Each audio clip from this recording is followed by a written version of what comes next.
आदरणीय दर्शकबिन नमस्कार, तपाईँहरू सम्पूर्णलाई हार्दिक स्वागत छ कुबेर अनलाइन टिभीमा। निकै नै महत्त्वपूर्ण खबरका साथ हामी उपस्थित भइसकेका छौँ। अहिलेसम्म हाम्रो च्यानल कुबेर अनलाइन टिभीलाई सब्स्क्राइब गर्नुभएको छैन भने सब्स्क्राइब गर्नुहोला। साथै छेउमा रहेको बेल घन्टीमा दबाई अलमा क्लिक गर्न भने नबिर्सनुहोला। आउनुहोस् दर्शकबिन सुरु गरौँ आजको विषयवस्तु। के देशभर कडा लकडाउन हुन्छ त? लकडाउन हुँदा के बन्द हुन्छ, के खुल्छ त? यसबारे पुरा जानकारी दिनेछौँ, यो भिडियोलाई अन्तिमसम्म हेर्नुहोला। 67 देशबाट आउँदा अनिवार्य होटल क्वारेन्टाइन बस्नुपर्ने नियम हट्यो। कोरोना भाइरसको ओमिक्रोन भेरिएन्ट फैलिएका मुलुकबाट नेपाल आउँदा अनिवार्य क्वारेन्टाइन बस्नुपर्ने नियम स्थगित भएको छ। अध्यागमन विभागले शुक्रबार मात्रै सूचना जारी गरी विभिन्न 67 मुलुकबाट नेपाल आउँदा 7 दिन अनिवार्य होटल क्वारेन्टाइनमा बस्नुपर्ने सूचना निकालेको थियो। तर शनिबार अध्यागमनले आफ्नो साइटमा सूचना जारी गर्दै उक्त निर्णय तत्कालका लागि स्थगित गरिएको जनाएको छ। निर्णय स्थगित गरिएको बारे कारण नखुलाए पनि अर्को सूचना नहुँदासम्मका लागि विदेशबाट आउने यात्रुले अनिवार्य क्वारेन्टाइन बस्नुपर्ने छैन। यसअघि शुक्रबारको सूचनामा मन्त्री परिषदको मङ्सिर 13 गतेको निर्णय अनुसार भन्दै जोखिममुक्त मानिएका 67 देशबाट नेपाल प्रवेश गर्ने यात्रुले 7 दिन आफ्नै खर्चमा होटल क्वारेन्टाइनमा बस्नुपर्ने भनिएको थियो। ती देशबाट आएका यात्रुले आरटी-पीसीआर विधिबाट परीक्षण गर्नुपर्ने छ। नतिजा नेगेटिभ आएपछि 7 दिन होम क्वारेन्टाइनमा बस्नुपर्ने र पोजिटिभ रिपोर्ट आएमा भने तोकिएको आइसोलेसन केन्द्र वा अस्पताल पठाइने भएको विभागले जनाएको थियो। दर्शकबिन यसैगरी लागौँ अब अर्को समाचारतर्फ। फुल चुडेर लाने हो, यहाँ माली रहेको देख्यो कि? भनिन्छ घर भनेको भौतिक वस्तु मात्र होइन, यो अनुभूति र भावना हो। यो शरीर अटिने ठाउँ मात्र होइन, यो त मन बस्ने ठाउँ हो। ठुला ठुला विकासीय परियोजना सम्पन्न गर्न मानिसको घर जग्गा लिइन्छ र थोरै रकम मुआब्जा दिइन्छ। मुआब्जाको अङ्क तोक्नेहरूलाई के थाहा भावना जोडिएको घरको मूल्य आफू जन्मिएको जमिनको मूल्य कति हुन्छ भनेर। अमेरिकी दर्शकीय तथा कवि राल्फ वाल्डो इमर्सनको सुझावमा अङ्ग्रेजीमा हाउस र होम भनेको फरक कुरा हुन्। केही पर्खाल र विमलहरूले बनेको छ, हाउस हो भने प्रेम र सपनाहरूको जगमा बनेको हो घर। दर्शकबिन यसैगरी लागौँ अब अर्को समाचारतर्फ। खुला केन्द्रीय सदस्यमा कोइराला पछि साउद र भण्डारी। नेपाली काङ्ग्रेसको खुलातर्फको केन्द्रीय सदस्य पदको मतगणना शनिबार भइसकेको छ। पार्टी कार्यालय सनेपामा बिहानदेखि सुरु भएको मतगणनामा निर्वाचन समितिले हालसम्म मत परिणाम सार्वजनिक गरेको छैन। निर्वाचन समिति स्रोतका अनुसार 988 मतगणना हुँदा डाक्टर शासंक कोइराला पहिलो स्थानमा रहेका छन्। उनीपछि एनपी साउद, शङ्कर भण्डारी, बालकृष्ण खाँड लगायत रहेका छन्। 4650 भन्दा बढी मत खसेका कारण अहिलेसम्मको मत परिणाम नै अन्तिमसम्म कायम रहने वा नरहने बारे भन्न नसकिने निर्वाचन समितिका सदस्यहरूले बताएका छन्। खुलातर्फको केन्द्रीय सदस्यमा 35 पदका लागि 49 जनाले उम्मेदवारी दिएका थिए। हेर्नुहोस् 988 मतगणना हुँदा 35 जना भित्र परेका नेताहरूको मत। दर्शकबिन यसैगरी लागौँ अब अर्को समाचारतर्फ। आउनुहोस् दर्शकबिन सुरु गरौँ आजको विषयवस्तु। अमेरिकाको केन्टकी राज्यमा भीषण आँधी, 70 जनाको मृत्यु। अमेरिकाको केन्टकी राज्यमा आएको भीषण आँधीका कारण 70 जनाको मृत्यु भएको छ। आँधीका कारण मोमबत्ती कारखानामा कयौं कामदार फँसेकाले मृतकको संख्या 100 नाग्न सक्ने अनुमान गरिएको छ। मेफिल्डको मोमबत्ती कारखानामा रहेका 110 जना कामदार मध्ये 40 जनाको उद्धार गरिएको छ। आँधीका कारण कारखानामा फँसेका कामदारको खोजीमा आपतकालीन टोली नै खटाइएको छ। आँधीका कारण 10,000 मानिस पानी र विद्युत सेवाबाट वञ्चित भएका छन्। काउन्टिनहरू राज्यबाट 300 किलोमिटर भन्दा बढी क्षेत्रमा फैलिएको आँधीका कारण क्षतिग्रस्त भएका छन्। मिसौरी, कन्कसा, केन्टकी र टेनी सीमामा आँधीबाट बढी प्रभावित परेको बताइएको छ। यस्तै आँधीले पुर्याइएको क्षतिबाट प्रभावितलाई सरकारले सके जति सहयोग गर्ने राष्ट्रपति जो बाइडेनले आग्रह गरेका छन्। आँधीबाट ठूलो जनधनको क्षति भएपछि राष्ट्रपति बाइडेनले विपद सङ्कटकालको घोषणा गर्दै प्रभावित राज्यहरूका लागि सहयोग कोष जारी गरेका छन्। दर्शकबिन यसैगरी लागौँ अब अर्को समाचारतर्फ। अमेरिकामा भीषण आँधी, 50 भन्दा बढीको मृत्यु भएको आशंका। अमेरिकी राज्य केन्टकीका गभर्नर शुक्रबार रातभर आएको टोर्नाडो आँधीबाट 50 भन्दा बढीको ज्यान गएको चेतावनी दिएका छन्। एन्डी बेसियरले यो संख्या 100 सम्म पुग्न सक्ने बताएका छन्। उनले राज्यको इतिहासमा यो सबैभन्दा बढी खराब आँधी भनेका छन्। उनले सम्भवत विनाशकारी आँधी प्रति घण्टा 70 र 100 माइलको बीचमा भएको बताएका छन्। टोर्नाडोले अमेरिकाका धेरै राज्यमा विनाश मचाइरहेको छ। इलोनो स्थित अमेजन गोदाममा कामदारहरू फँसेका छन्। आँधीबेरी आएको बेला केन्टकीको फिल्डमा रहेको मोमबत्ती कारखानामा 100 भन्दा बढी मानिस थिए। लाग्छ हामीले पनि दर्जनौं मानिस गुमाउने छौं, बेसियरले भने। दक्षिण इलोनेसियाको एडभसिलमा रहेको अमेजनको गोदाम शुक्रबार राति आँधीबेरीबाट क्षतिग्रस्त भएको अधिकारीले बताएका छन्। गोदामको छत भत्किँदा कतिजना घाइते भएका छन् भन्ने अझै स्पष्ट भइसकेको छैन। स्थानीय आपतकालीन सेवाहरूले यसलाई फेसबुकमा सामूहिक हताहतको घटना भनेका छन्। स्थानीय सारा बबरले आफ्नो साथीहरू हराइरहेको बताइन्। मैले उनीसँग आज राति 8 बजे कुरा गरेँ। उनी आफ्नो भ्यान छोड्न फर्किँदै थिए। त्यसपछि मैले उनको केही खबर पाएकी छैन, उनले भनिन्। के भइरहेको छ भनेर हेर्न यहाँ आउने निर्णय गरे। भवन यसरी भत्किएको होला भन्ने मलाई थाहा थिएन। म उनी ठिक छन् कि छैनन् भनेर जान्न चाहन्छु। इलोनेसियाका गभर्नर जेबी प्रिजिकरले ट्विट गरेर मेरो प्रार्थना आज आज रात एडवर्टन सिभिलेका जनतासँग गरे। क्यान्टीमा संकटकाल घोषणा गरिएको छ। प्रहरीका अनुसार आँधीले राज्यको पश्चिमी भागहरूमा ठूलो क्षति पुर्याएको बताएका छन्। हिपकोन्सिक काउन्टीमा तीव्र हावा चलिरहेको बेला एउटा रेल पट्टीबाट खसेको सुरक्षाकर्मी म्याटन स्ट्यान्डरले बताएका छन्। केर्केहेड काउन्टीका न्यायाधीश मार्विन डेले अर्कान्समा एक नर्सिङ होम आकस्मिक रूपमा भत्किएपछि एक व्यक्तिको मृत्यु भएको र 20 जना भित्र फसेको जानकारी दिएका छन्। अमेरिकी राष्ट्र मौसम विभागले अर्कान्स, टेनेसी, सिमौरी र इलोनेसिया लगायत टोर्नाडोको चेतावनी जारी गरेको छ। दर्शकबिन यसैगरी लागौं अब अर्को समाचारतर्फ।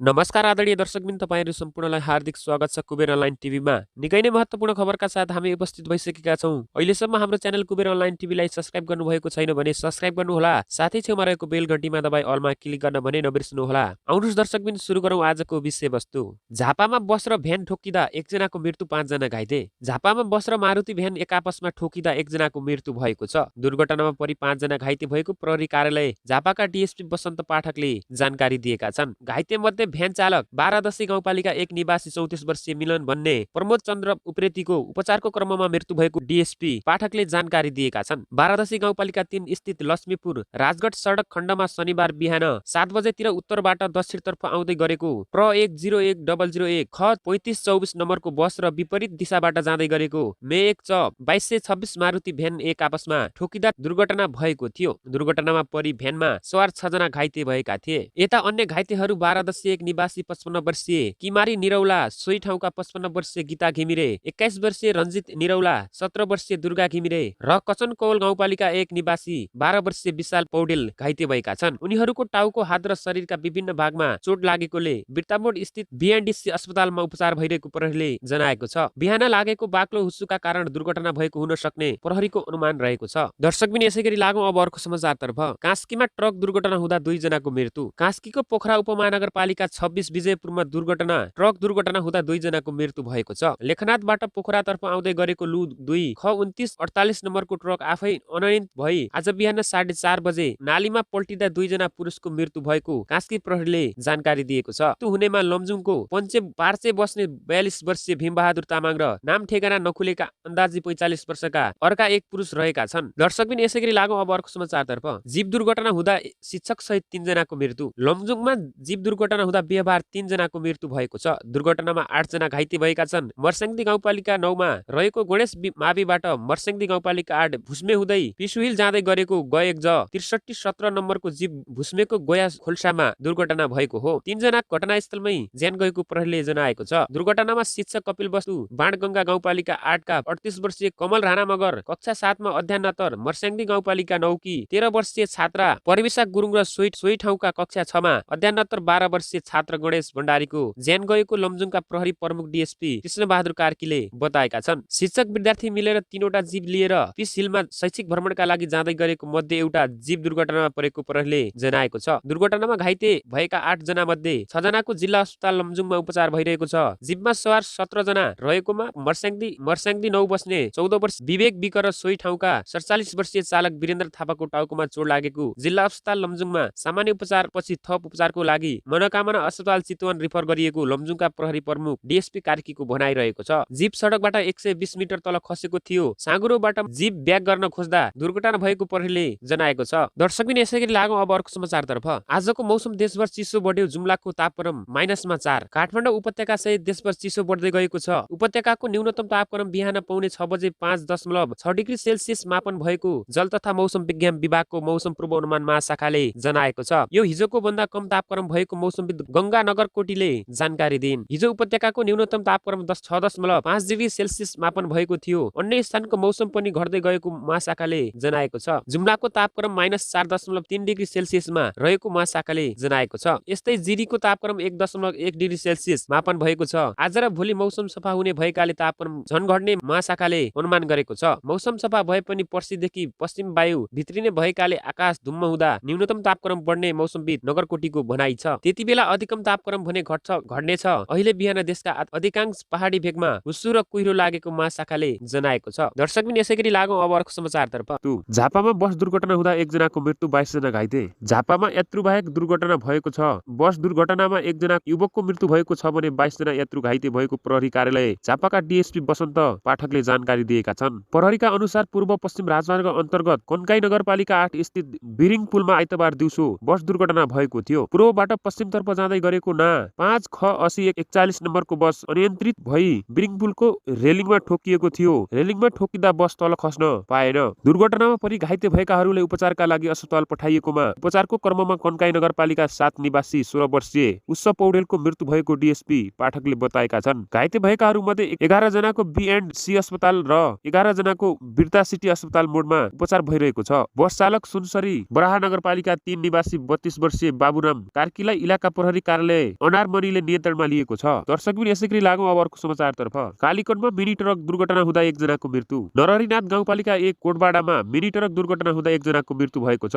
कर्णाली करिडोरको लालीघाट बजारबाट सुन्धराली विमानस्थलतर्फ जाँदै गरेको बा 5 ख 46 43 नम्बरको मिनी ट्रक कोटबाडामा दुर्घटना भएको छ। दुर्घटनामा परि मिनी ट्रकमा सवार नरहरिनाथ 1 कोटबाडाका 58 वर्षीय जयबहादुर विष्टको घटनास्थलमा मृत्यु भएको प्रहरीले जनाएको छ। ट्रकमा 4 जना सवार रहेका र ट्रक मालिक नेत्रबहादुर विष्ट घाइते भएको प्रहरीले जनाएको छ। घाइते विष्टको थप उपचारका लागि जिल्ला अस्पताल कालीकोट ल्याउँदै गरेको प्रहरीले जनाएको छ। निर्माणाधीन सुन्धराली विमानस्थलका लागि निर्माण सामग्री बोकेको मिनी ट्रक दुर्घटना भएको स्थानीय जमान सिंह विष्टले बताएका छन्। मिनी ट्रकका चालक र सहचालक सकुशल रहेको प्रहरीले जानकारी दिएको छ। दर्शकबिन यसैगरी लागौं अब अर्को समाचारतर्फ। बर्दियामा बाघको आक्रमणबाट एकजनाको मृत्यु। बर्दियामा बाघको आक्रमणबाट एकजना पुरुषको ज्यान गएको छ। बाघको आक्रमणबाट बर्दियाको गिरिवा गाउँपालिका 4 राजीपुरका 62 वर्षीय कुलराम थारूको ज्यान गएको बर्दिया राष्ट्रिय निकुञ्जले जनाएको छ। आइतबार अपराह्न घर नजिकै भैँसी चराउन गएको बेला बाघले आक्रमण गर्दा उनको मृत्यु भएको बर्दिया राष्ट्रिय निकुञ्जका सूचना अधिकारी मुकुन्द सञ्जेलले जानकारी दिएका छन्। अहिले निकुञ्जको टोली घटनास्थल पुगेर थप अनुसन्धान गरिरहेको उनले बताए। घटना भएको क्षेत्र निकुञ्ज अन्तर्गतको बफर जोनमा पर्छ।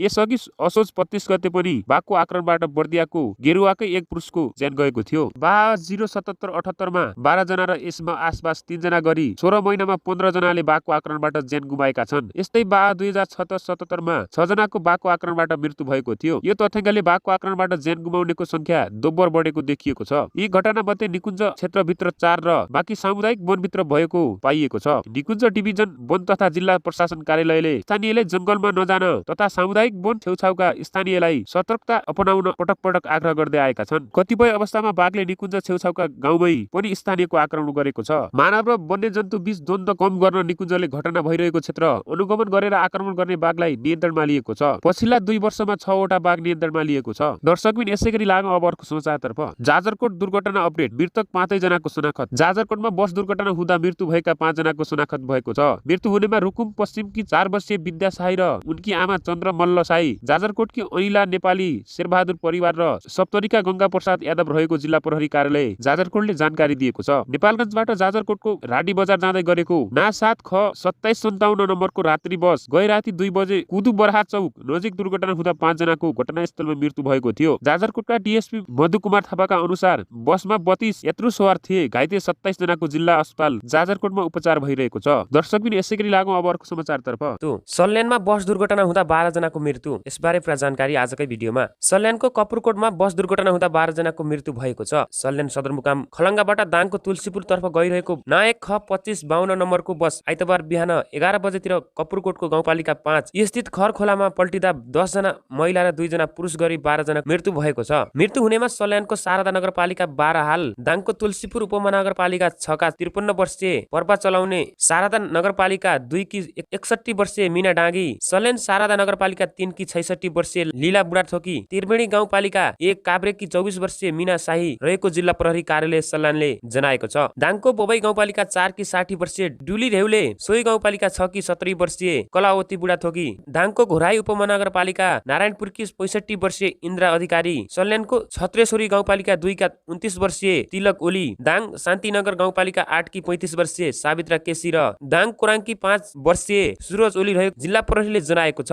अरु 2 जनाको शनाखत भइसकेको छैन। जिल्ला प्रहरी प्रमुख डीएसपी गोविन्द थापाका अनुसार घटनास्थलमा 6 जनाको र अस्पतालमा 6 जना मृत्यु भएको हो। दुर्घटनामा कम्तीमा 18 जना घाइते भएको प्रहरीले बताएको छ। घाइते मध्ये गम्भीर अवस्थाका 7 जनाले उपचारका लागि नेपालगञ्ज पठाइएको छ। अरु घाइतेको श्रीनगर खलङ्गाका विभिन्न अस्पतालमा उपचार भइरहेको डीएसपी थापाले जानकारी दिएका छन्। तिहार मनाएर शहरतर्फ फर्किँदै गरेकाहरू घटनामा परेका हुन्। मृत्यु भएकाहरू धेरै महिला भएका कारण उनीहरू दाजुभाइकोमा गएर घरतर्फ फर्किएको प्रहरीको अनुमान रहेको छ। प्रहरीले तीव्र गतिका कारण बस दुर्घटना भएको प्रारम्भिक अनुमान गरेको छ। बस सडकबाट 200 मिटर तल खसेको थियो। दर्शकबिन यसैगरी लागौं अब अर्को समाचारतर्फ। ताप्लेजुङमा एम्बुलेन्स दुर्घटना हुँदा 1 जनाको मृत्यु, 6 जना घाइते। ताप्लेजुङमा एम्बुलेन्स दुर्घटना हुँदा 1 जनाको मृत्यु भएको छ भने अन्य 6 जना